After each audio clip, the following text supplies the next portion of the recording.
I'm Seana Smith here at the KPMG Women's Leadership Summit at Baltusrol Golf Club, home of this year's KPMG U.S. Women's Championship. Now, let's talk about what this event is doing and what the focus is, and that is the focus of getting more women into the C-suite. How do we improve that pipeline for female leaders? Joining me now is Laura Newinski, KPMG U.S. Deputy Chair and COO. Laura, thanks so much for joining us here this afternoon. I am delighted to be here. Thanks for having me. So let's talk about where things stand today when it comes to getting more women into the C-suite. When we take a look at the statistics, only 25% of C-suite positions are taken by females. How do we increase that number significantly and do it in a timely fashion?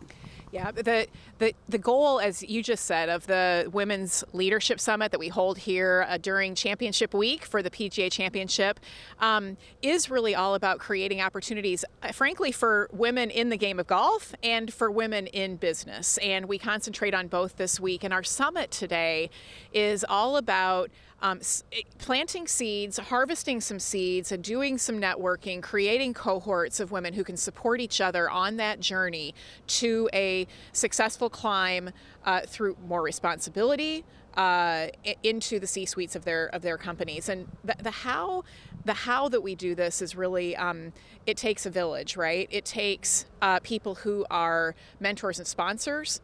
It takes networks of peers who are supporting each other with how did you do it? How can I do it? What are some of the ways we need to be really intentional about taking next steps? And it takes, frankly, women investing in themselves. And that's a little bit of what today is about as well, is giving women a time to pause, step back, reflect, make a plan, think hard about their future, and then invest in it. And talking about positioning themselves for the future, making sure that their needs are met, KPMG out with a new survey, taking a look at the mental health of women in leadership positions, what women are feeling like in the workplace today. And one of the statistics that jumped out to me right away is that 90% of women are more stressed at work than they were pre-pandemic. What do you attribute this to? Yeah, well, we know that there is a mental health crisis going on in our country today, and the stresses of life, the stresses of change and the pace of change that's going on for people, the stresses of managing and I'll get to that in just a second, but people who manage other people and the multiplicity of all of these issues as you come to take on your team's stresses is really creating a challenging environment for all executives, but for executive women especially. And I think it's notable that women have been found to kind of lean on capabilities unique for men in their rise to executive positions, capabilities that include effective listening, capabilities that include being empathetic, and leading through service. And that these kinds of attributes that executive women disproportionately have are exactly the same attributes that consume all of the stresses of the teams that they're leading as those teams are themselves encountering mental and life challenges. So the pandemic certainly caused a lot of it. I know that stress is, multiplied during the pandemic, and I think that executive women leaders are disproportionately bearing some of the outcomes of that. How can companies better support these women who are in this position? Yeah. So I think executive leaders are getting support from companies because companies like KPMG are recognizing that life's stresses are often brought to work, that employers have a special place in responding to the tools, the resources that people need in order to start to manage their own mental health and their well-being better. So executive women can, really have their companies respond in ways that include employee assistance programs, include training for managers of people to recognize and bring awareness to mental health challenges in the workplace, to have the conversation not be behind closed doors, but out in the open. When you break an arm at work, you break an arm, you come to work with a cast on and everybody knows, right?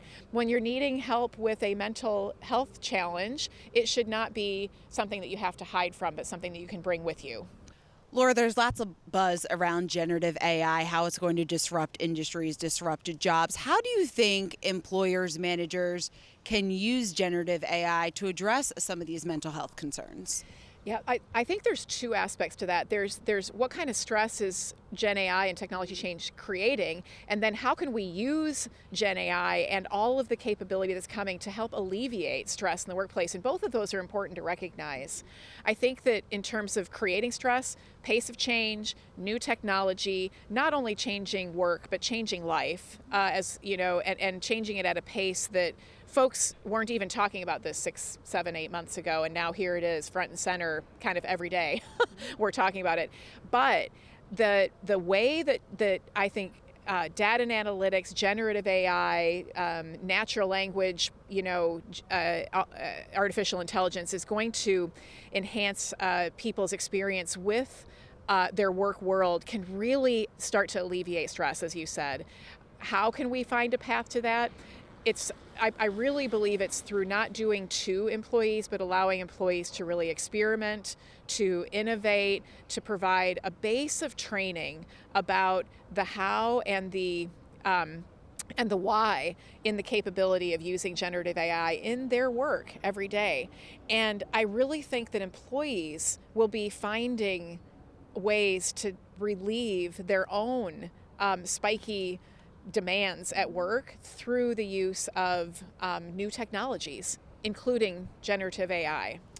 And Laura, when it comes to mental health, there has been lots of talk just about the return to office, what that looks like. Certainly some employees have been pushing back. They want that flexibility to work from home. How are you navigating this as a business leader in terms of whether or not you're bringing your employees back to the office, and how, if they are still working from home, you create that culture that's so necessary for a business to succeed? Yeah, it is really important. There's been a lot of movement, and I think it's another thing, again, when it comes to stresses created by change. I don't think we're in a final landing place with respect to physical workplaces. And yet, I think employers like KPMG, and we are very proud of our response to our people in this, is that flexibility in where you work, but with purpose about where you're working and why, and is critically important. And so we have both been working on our people as well as our managers and having not one-way conversations, i.e. mandates, but two-way conversations, i.e. this is what we think our business needs, this is what we're hearing you, our employees, need. Let's dialogue and come to a landing place for now, but anticipating that there's likely going to be change. We might move back to more virtual work in certain areas. We might pull into more in-person work as our clients start to look for us physically to be with them more. So I think flexibility all the way around is key, and clarity of expectations, but those expectations not, again, being necessarily in-person or remote work mandates, but flexibility being, let's think about why we're together, why we might need to be together, or why we might need to work alone for periods of time. And we're people business. So we know that we need to create a human connection, and we know that we need some time together to do that. And speaking of that flexibility, we know it's been survey after survey just in terms of the fact that women in particular really depend and want that flexibility when it comes to their work-life balance, given the fact that they do typically still take on the majority of household duties.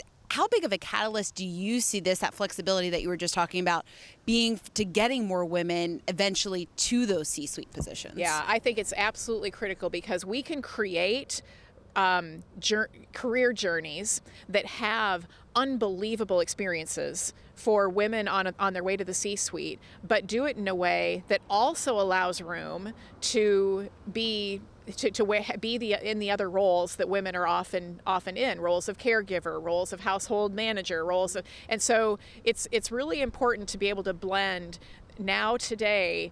A job that has flexibility doesn't mean a job without demanding experiences. A job today with flexibility can have all of the demanding experiences that women who are rising to the C-suite need, and can provide flexibility. COVID did not give us gifts. It was a horrible tragedy, but this was a gift from COVID that added to this tool set of how do we get the right experiences and maintain a flexibility that we need as women and to rise and still be executive women in our firms and our businesses. It is certainly so important to moving that needle forward. Laura Newinski, KPMG U.S. Deputy Chair and COO. Thanks so much for joining us today. Thank you for having me.